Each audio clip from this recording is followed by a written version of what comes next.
Hello, ഇന്നിങ്ങനെ വെറുതെ ഇരുന്നപ്പോൾ ഉണ്ടല്ലോ, എനിക്കാണെങ്കിൽ പെട്ടെന്നൊരു ഉള്ളി വട കഴിക്കാൻ വേണ്ടിയിട്ടൊരു ക്രേവിങ്സേ. അങ്ങനെ ഞാൻ അടുക്കളയിൽ പോയി നോക്കിയപ്പോഴത്തേക്കും മൈദയൊന്നുമില്ല, പിന്നെ ഗോതമ്പ് പൊടി വെച്ച് അങ്ങ് തട്ടിക്കൂട്ടാന്നങ്ങ് വിചാരിച്ചു. പിന്നെ ഒരു ഹെൽത്തി ഓപ്ഷൻ വേണമല്ലോ. അങ്ങനെ ഞാൻ ഗോതമ്പ് പൊടി വെച്ച് മുന്നേ ഉണ്ടാക്കിയിട്ടൊക്കെ ഉണ്ട്, നല്ലതായിട്ട് വന്നിട്ടും ഉണ്ട്. പിന്നെ മൈദയിൽ ഉണ്ടാക്കുന്ന അത്രയും ടേസ്റ്റ് വരില്ലെന്നേ ഉള്ളൂ, കുഴപ്പമൊന്നും ഇല്ല. അങ്ങനെ തന്നെ ഉള്ളിയൊക്കെ അരിഞ്ഞ്, പിന്നെ കുറച്ച് മുളക് പൊടി ഇടുന്നത് പച്ചമുളക് ഇല്ലാത്തതുകൊണ്ടാണ്. പച്ചമുളകും ഇല്ല, ഒരു സാധനം ഇല്ലായിരുന്നു. ഇങ്ങനത്തെ ദിവസങ്ങളിൽ നമുക്ക് ക്രേവിങ്സ് വരത്തുള്ളൂ. അങ്ങനെ പിന്നെന്താ, പൊടികളെല്ലാം ഇട്ട്, മഞ്ഞൾപ്പൊടി ഇട്ട്, മുളക് പൊടി ഇട്ട്, പിന്നെ കുറച്ച് ഗരം മസാലയും കൂടി ഇട്ട്. ഞാൻ ഇടും, എല്ലാവരും ഇടുമെന്നൊന്നും എനിക്ക് അറിഞ്ഞുകൂടാ, എന്തോ എനിക്കതിട്ടണ ഇഷ്ടമാണ്. പിന്നെ നമ്മൾ ഗോതമ്പ് പൊടിയും കൂടി ഇട്ട്, പിന്നെ കുറച്ച് ഉപ്പും കൂടി ഇട്ടിട്ട് ആദ്യം വെള്ളം ഒഴിക്കാതെ ഞാൻ ഒന്ന് മൊത്തത്തിലൊന്ന് മിക്സ് ചെയ്യാതെ മറ്റേ സവാളയുടെ ആ ഒരു എന്തോന്ന് എന്താ പറയുക, ആ ഒരു ആസിഡൊക്കെ ഒന്ന് ഇറങ്ങാൻ വേണ്ടിയിട്ട് ഞാൻ വെള്ളമൊന്നും ഒഴിക്കാതെ നല്ലോണം ഞെരടി കൊടുക്കും.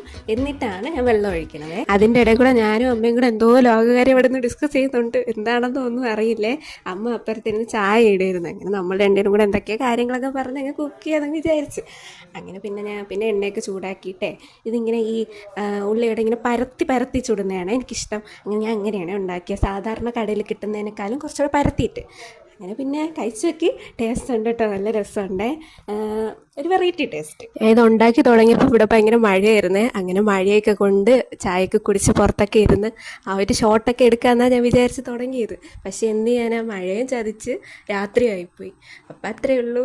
Thank you.